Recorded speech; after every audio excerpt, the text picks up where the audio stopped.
I am Engineer Doherty, a former state chairman of the People's Democratic Party in Lagos State. I was also a former organizing secretary of the Southwest Zone for PDP, a former financial secretary of the Southwest Zone for PDP also. And I was also the chairman of the Presidential Campaign Council for Atiku Okowa in 2023. I've also held different other positions within the party in terms of committees. I was also part of the zoning committee for the presidential election in 2023. Oh, that is the case. Why has the PDP crisis at the national level lingered on up till now? It has been there shortly before the 2023 general elections. What's really wrong with your party? Well, thank you very much. I think you are surprised, and I'm not too surprised. And if you ask me why, I'll be able to tell you categorically that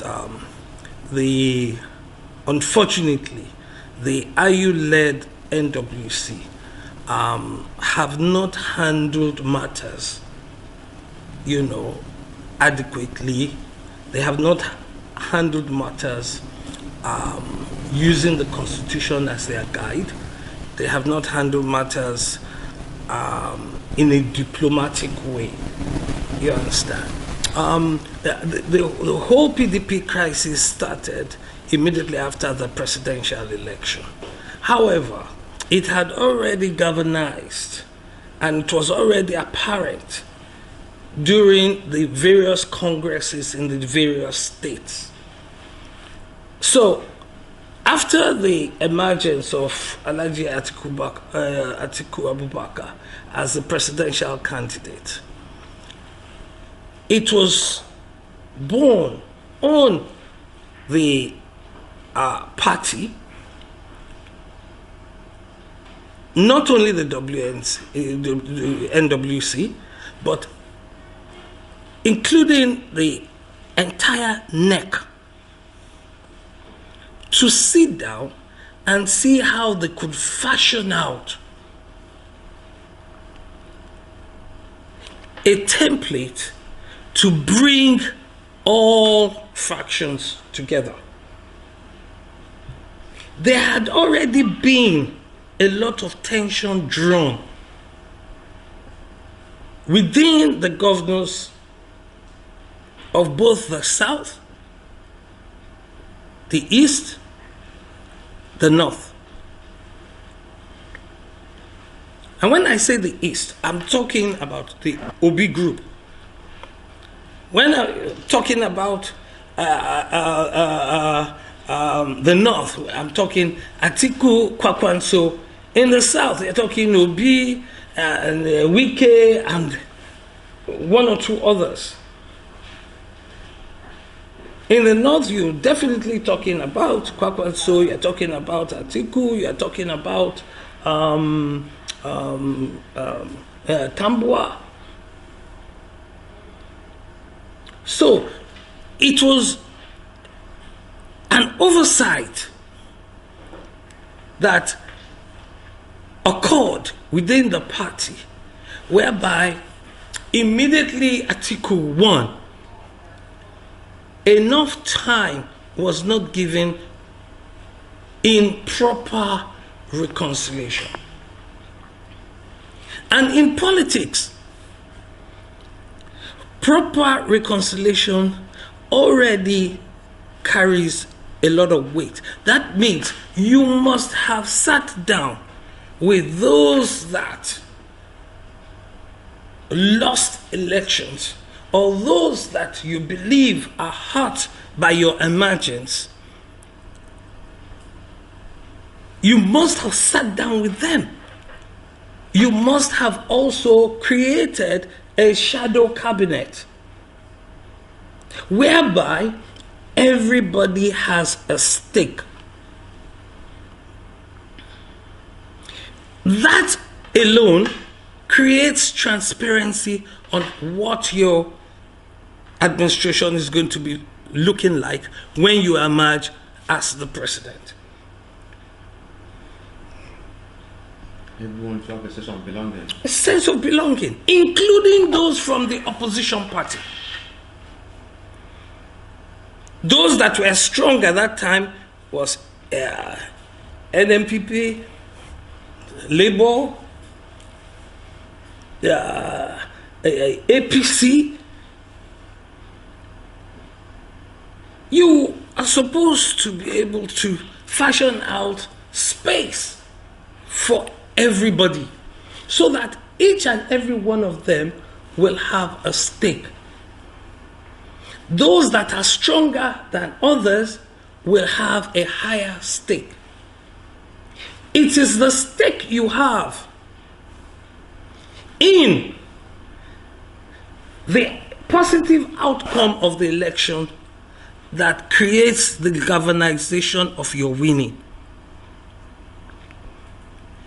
For instance, in the APC, they had already gone out forcefully on opposition parties, not to do anything, but to convince them that they have a stake if they win.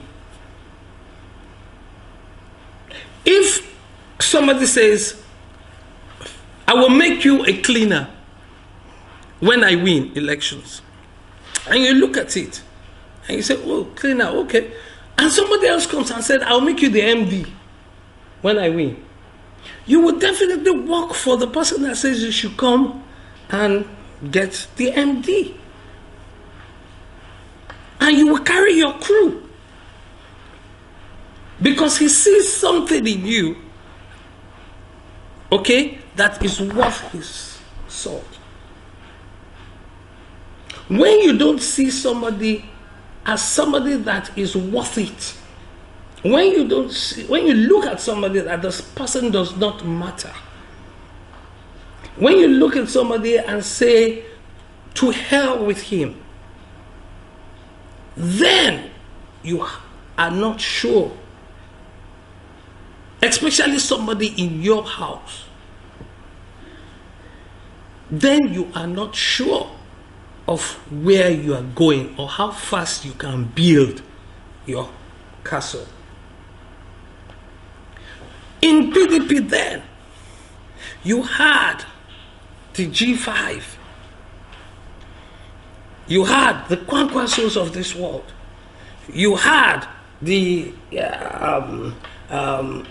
Obis of this world. These are tentacles. These are factions within the PDP.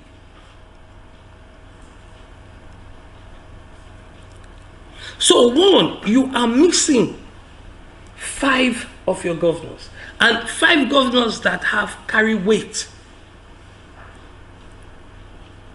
You had about 17, and you saw 5 walk away.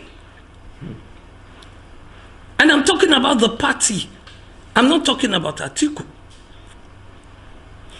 You saw Obi, who is a galvanizer of youth. You saw him walk away. You saw Kwankwanso, who has a movement of people. You saw him walk away. You also saw that even in the states, various states, there has already been acrimony on imposition. There has already, bad breath had already evolved in almost all the states, especially the states that didn't have governors, whereby impositions went throughout. People that did not support the party, that has not been supporting the party financially, mentally, physically, people that have not been indoctrinated into the PDP family, were those emerging with tickets, including Lagos.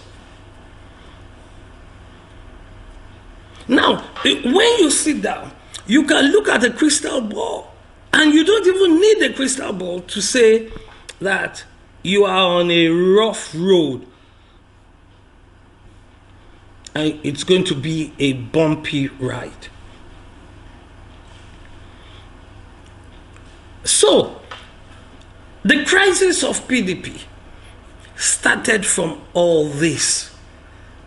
And you now saw a situation whereby those that had muscle are now busy pulling the party apart. Whereas, if they came together, the party becomes solid. Will you say that, will you agree with what the BOT members of PDP did with a visit to the River State Governor Fubara? Yes. As a step in many fences? Well, personally, I am a believer of this analogy of it's better late than never. Between you and me, I've been in the PDP for over 25, going on 26 years. I've never left the PDP. I've met Wabara. It's unfortunate that they are just making that trip. Now, you can never tell if they have been talking to Fubara on phone or whatever. Do you understand? But as long as Wike had not renounced his membership of the People's Democratic Party, personally, I believe not only that, the fact that he has not denounced his membership of the People's Democratic Party and he attended the last NEC meeting, immediately after that meeting, the BOT should have rallied and seen Wike.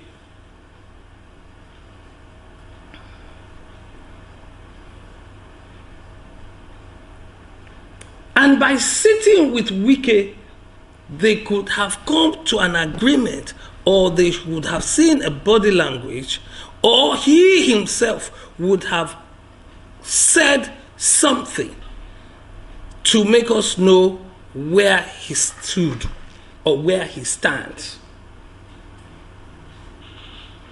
Not knowing where Wike stands allows him to make categorical statements, either good or bad.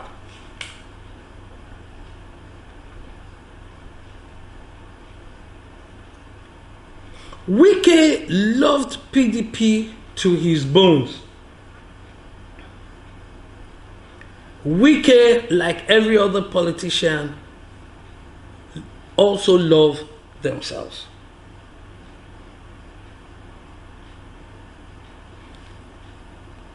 What has happened now is that things have happened that has made Wike rebellious. And a politician with power, with followership, with experience, becomes a dangerous rebel within a political party. For me,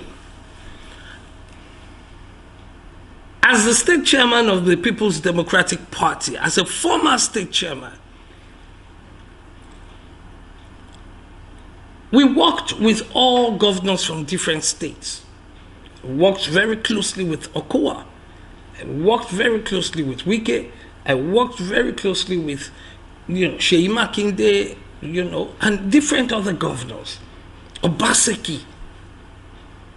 These were governors that supported my administration during the period I was the chairman. In both experience, financially and everything. And I know that the BOT still needs a lot of work to be done. It's not only seeing Fubara. Seeing Fubara and sitting down makes the BOT look like they have taken sides. And the BOT doesn't need that. The BOT, on that first move of going to see Fubara, as a sitting governor, definitely is a very good and very welcomed development. Now they need to build on it. They need to call the former governor of the G5, let me just put it like that. Benue, Enugu, those G5, especially even those that have even taken positions in the APC government. There is no PDP former governor or former person that does not have a stint of PDP in his blood, even when he's in another party. They all became governors through the PDP. They all emerged through the PDP. So, they, in their quiet moments, and I can tell you this for a fact because I have been in PDP when most of them were contesting to be governors. I contested, I went through screening with Fayoshe, I went through screening with Uni, I went through screening with Benga Daniel, I went through screening with Akala, I went through screening with Sherry Baron, I went through screening with a lot of former governors. So we all try to contest, we're all aspirants at the same time. So I know that in their quiet moments, in their history book, the issue of PDP will emerge. And the relaxation, the freedom they had in PDP is not comparable. They know. Senator, or His Excellency, former governor of Lagos State, and now president of the Federal Republic of Nigeria, was a sitting governor when I was an aspirant. And he called me. I didn't call him. He called me. That's a sitting president. So he is a very astute and intelligent politician. I don't think they are two of a kind in this country. You can say Governor Wike too is also almost at par. But for the River State, the people of River State, and they are totally different from Lagos. And that is why what happened in Lagos was not able to be replicated in River State. You understand? So I believe that the BOT needs to sit down, build on the trip to Fubara, try and see Wike. No matter what you get out of him, you have to get something. Are you in PDP? We are not going to send you out of PDP. Are you in PDP or you're not in PDP? If you're in APC, okay, thank you, goodbye. We wish you good luck. And that is it. The string has to be caught or tied. Yeah. One of those two has to happen. And that is when a party stands as a party. Governor Wike, in his own quiet moment, because he knows, I know him, he knows me. Governor Wike, in his quiet moments, does not like what is happening to him. You can see it. He had an interview with some pressmen just yesterday or the day before yesterday. You can see it in his face. He feels hurt. He feels dejected. He feels bad. But his nature is, you can't read him. But except you go close to him. He doesn't like what is happening.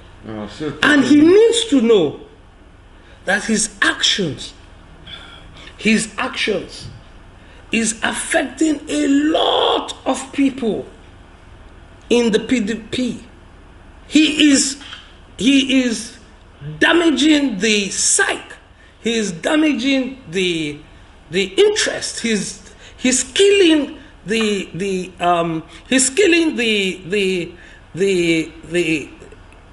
democratic yearning of young people that even want to either join PDP or APC. Do you understand? It is killing it in a sense that those in the APC, the young people in APC, are not happy that just because of what Wike was able to assist them, he has taken a slot that belongs to them. The whole of FCT is in his hands. You understand? So they are not happy.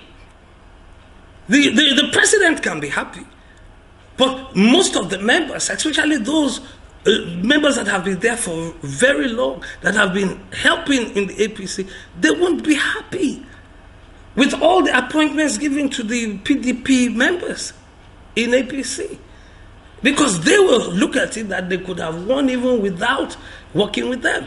And in the PDP, you are killing the PDP democratic dream of youths, because they are also aspiring to go into PDP, and then they see you talking about the PDP, they see you treating Fubara the way you're treating him. Everything is in the open. What is the problem? Do you understand? Fubara and Awike? That question should be asked from him. But for me, let me give you a story.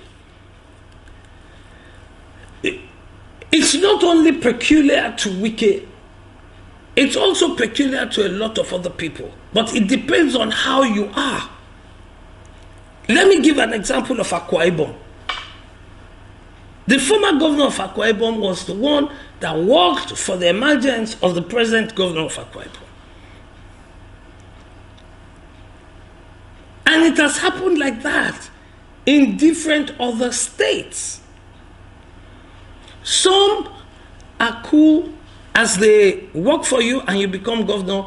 Delta State, the former governor of Delta State, Governor Okowa, worked tirelessly for Oboveri to emerge as governor.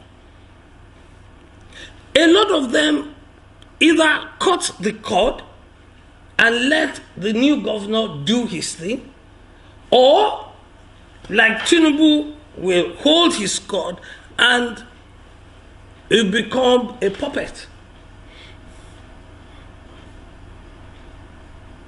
Just as they are. Do you understand? So, at the end of the day, don't know what has happened between Wike and Fubara, but it was just too early. That's my own take. It was just too early. But whatever it was could have been managed better if the party stepped in Earlier. And not wait for it to degenerate to 26 members of the House of Assembly trying to impeach the governor. And the powers that the Constitution gives the governor is enormous. Yeah, yes. Do you understand me? The powers that the Constitution gives the president is also enormous and could be used to his advantage at any time. Let's talk about the crisis within the PDP in Lagos State. Well, what is really wrong PDP Lagos? Over the years, there has been disunity, factions, especially before elections and during the elections. Yeah. What is really wrong within your party in this state? Well, thank you for asking me that. Like I said in the beginning, I have been a member of the People's Democratic Party for close to 26 years without leaving the party. I have always delivered my my polling unit to the party, both at the presidential level and at the governorship level. However, you see, when you continue to see abnormal things happen within your party, you start getting uncomfortable. I'm a believer of party supreme. However, party is supreme when the party handlers or when the custodians of the party follow the constitution that has been created by the founding fathers. When the custodians deviate from the constitution, then you see that they are already practicing anti-party. For instance, in 2023, 2027, 2011, 2015, 2019, there have always been fresh people that have been given the tickets for governor during the primary elections. There was Funshaw Williams that came from AD when the Dosumus, Dosumus, Badamosis, and all of them were in PDP running for governor. And they had been Yomi Edu and go. You understand? In 2007, you remember Obanikoro Kebin was brought from ACN or AC. After Obanikoro,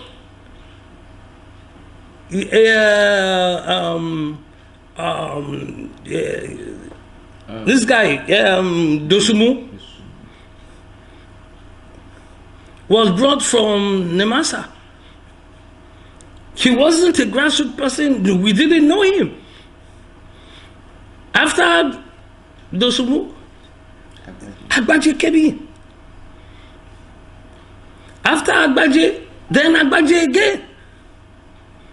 I contested in that election because I was against that happening. And apparently at that time, it was only Jimmy Agbaje that came out for governor.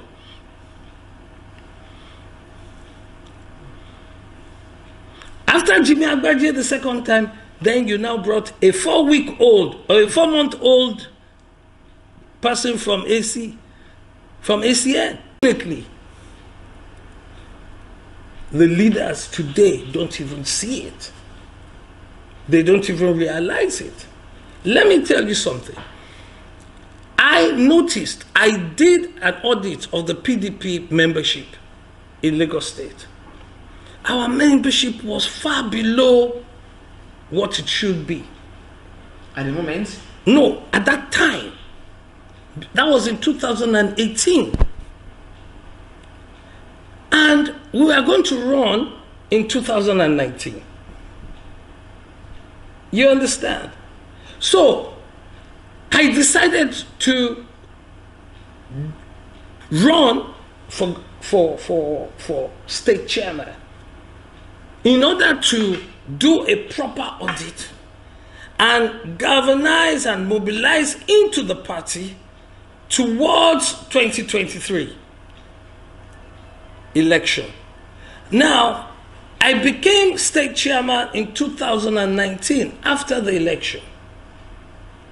So it gave me time to rally round, to galvanize and mobilize into the party, which I did. So when I was state chairman, unfortunately, COVID came in. During the time of COVID, I mobilized through friends and members. We mobilized millions of naira towards palliatives in the entire state. We did not focus on only PDP. And that was because the APC-led government was not distributing palliatives to PDP areas. So I, as the state chairman, mobilized and had working relationships with Cadre, I had working relationship with Honeywell, I had working relationships with some vegetable oil companies, whereby people could pay to them, and we just collected the product to be distributed. We had distribution networks all over the state, to the point that Lagos State government wrote us. I still have the letter. Lagos State government wrote us, telling us, thanking us for taking part, in the distribution of palliatives all over the state, and that our contribution to the reduction of hunger during the COVID period has helped. This is the letter.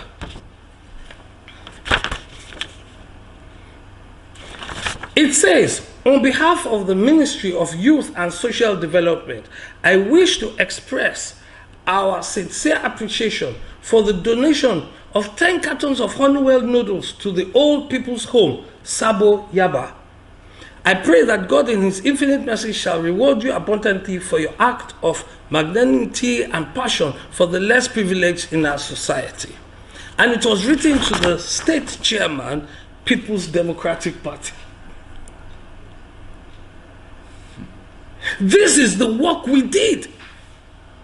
But inside PDP, led by, Chief Bode George, they did not see it. They did not.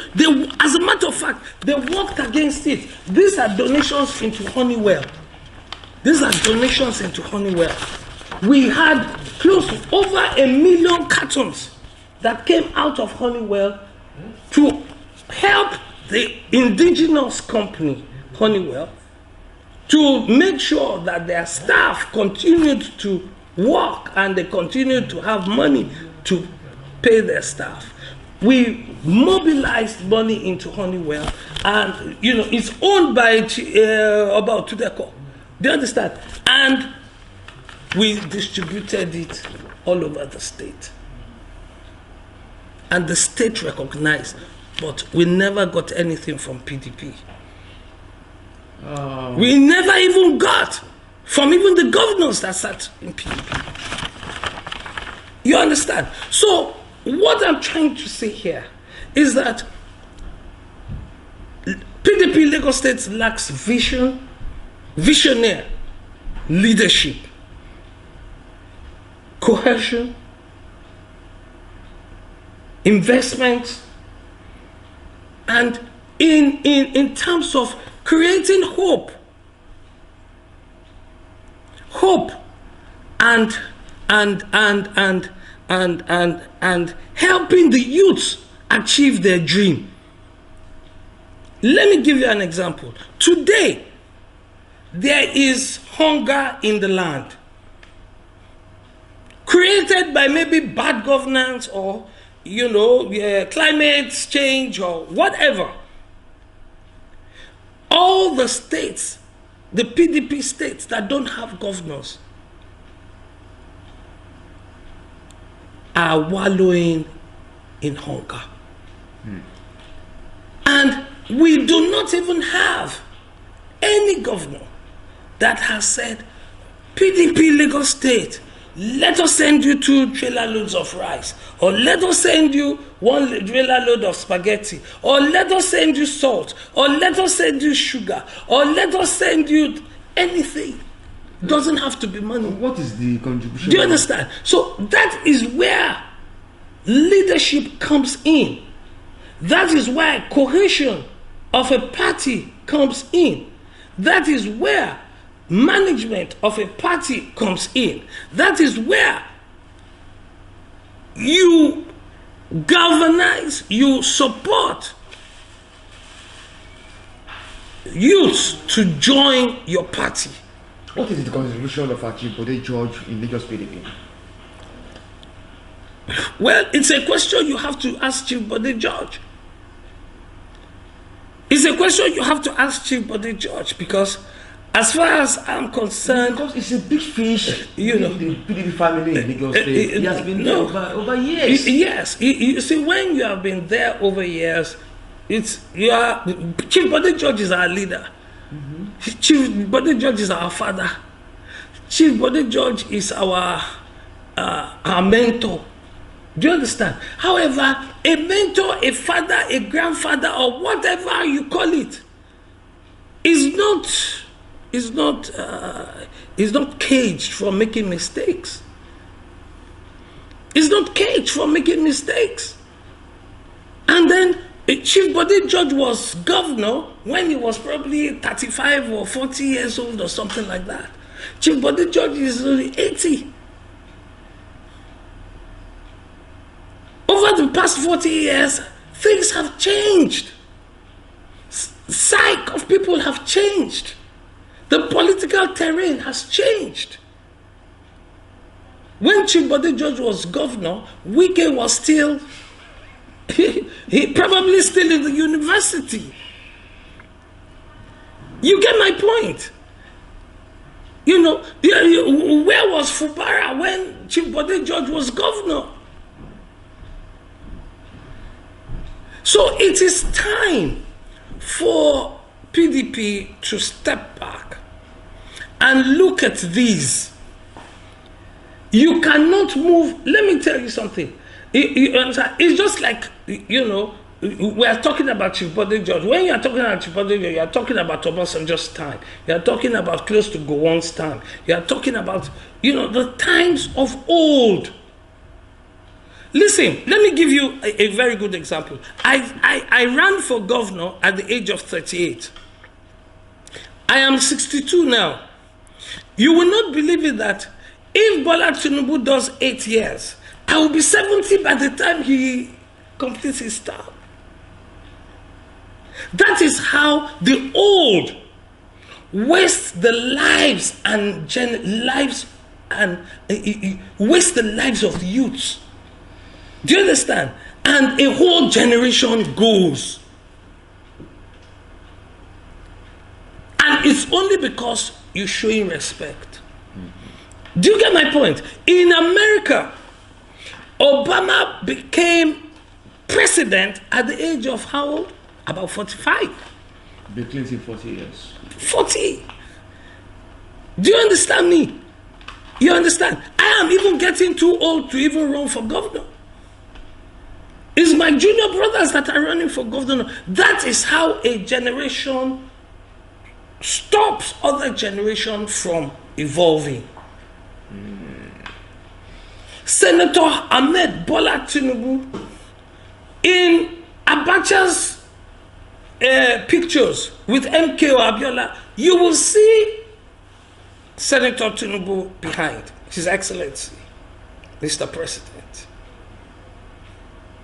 He has evolved through the democratic history of this nation to the point where he himself should look at himself and say, a younger person should come up, come and run this nation.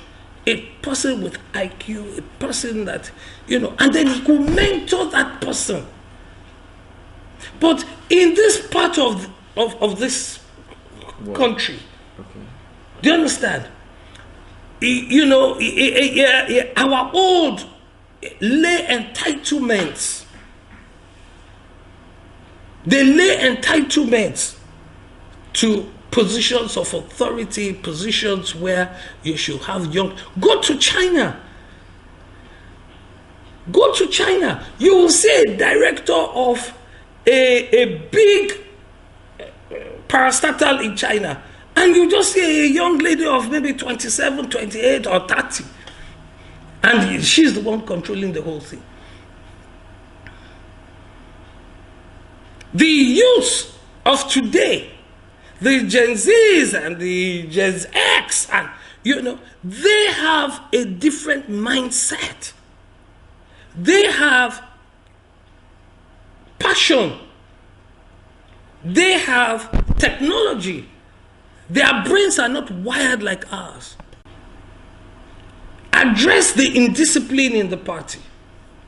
Address the infiltration of national in the creation and imposition of party positions and party tickets. Address what kind of empowerment that you want to give to the youth. A lot of PDP members are in hospitals today looking for help. A lot of them do not have jobs. A lot of them are hungry. And you are putting them in positions of authority within the party. What do you expect? What you expect cannot be good. So, I believe that governors that are sitting on the platform of the People's Democratic Party have a lot of work to do. They need to be able to fund the party at the local level, at the state level, where they don't have governors. They cannot leave it to that state, except they want to sell that state to the highest bidder. And the highest bidder can be an APC man, it can be an ABGA man, it can be a PDP man, it can be anybody. Let me give you a very, very bad precedent that happens in People's Democratic Party. And I'm saying this on air so that they can hear. During a congress, during a primaries, do you know that APC, ANPP, NNPP members can go to Wadata and go and buy funds to contest the PDP? Yes. All they need to do is go there, take a fake PDP ID card, and then go there and say they are members of PDP, they want to run for governor. And then you can just bring some drums and start drumming. And then you go in and go and pay at the organizing secretary's office. And that's it. You've already become a candidate, an aspirant. And then you can truncate the outcome of the results of that primary. How come? Yeah, that is the way it is. So if you can do that in a party like PDP, that's supposed to be astute and everything, know that there is a problem. In APC, you can never do that. It's a big problem. it's a big problem. True. This cause for concern. Even in creation of party offices,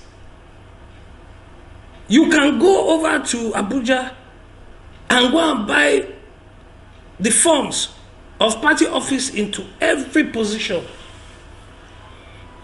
Once you bring the money,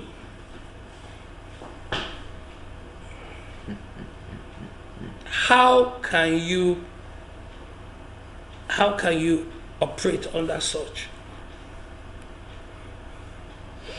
So these are the things that have been happening in PDP, among a lot of other things, but I don't want to go into that, that have been happening in PDP Lagos State that has not made PDP Lagos State a formidable force to win elections in Lagos State. Finally, and briefly, sir, let's talk about the seizure of the presidential jet by the Chinese. They even secure a court order. Yeah. Well, the international community is not Nigeria, and we need to understand that. If you have an agreement, whether it be whatever kind of agreement that you have to live with that agreement. I believe, I don't know much about what happened, but I hear that it happened during the time of Amusu. You understand? And Amusu, I think, has come out to say that he mistakenly signed some documents for the free trade zone that he was looking towards building in Ogun State. Now, that's an indictment. And I hope Abusu knows that him saying that he made a mistake in signing, do you understand, has already indicted him that he committed that act. It's already in the public domain. He said it was a mistake. Now, in governance, you have to pay for your mistakes. Unfortunately, the good people of Ogun State have a 76 billion or 76 something naira bill on their neck that they have to pay. You understand?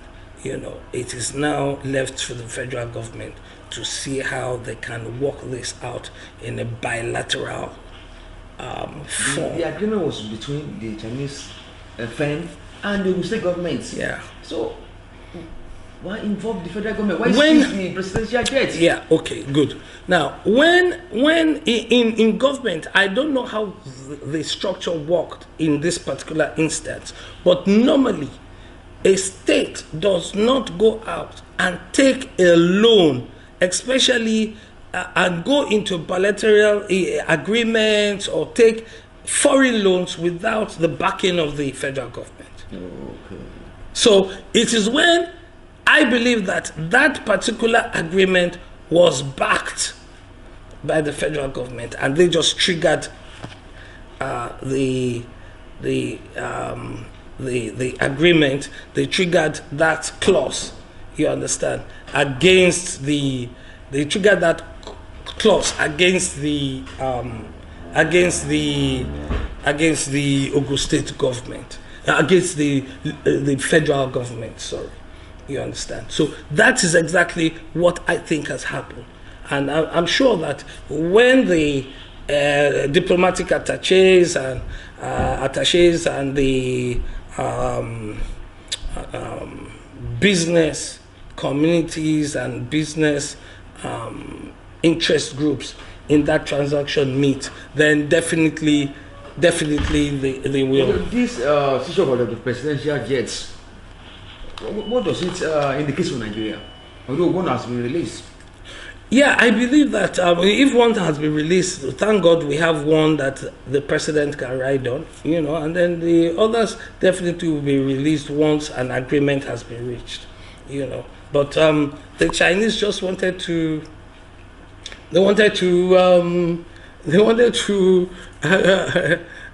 conclude on their deal.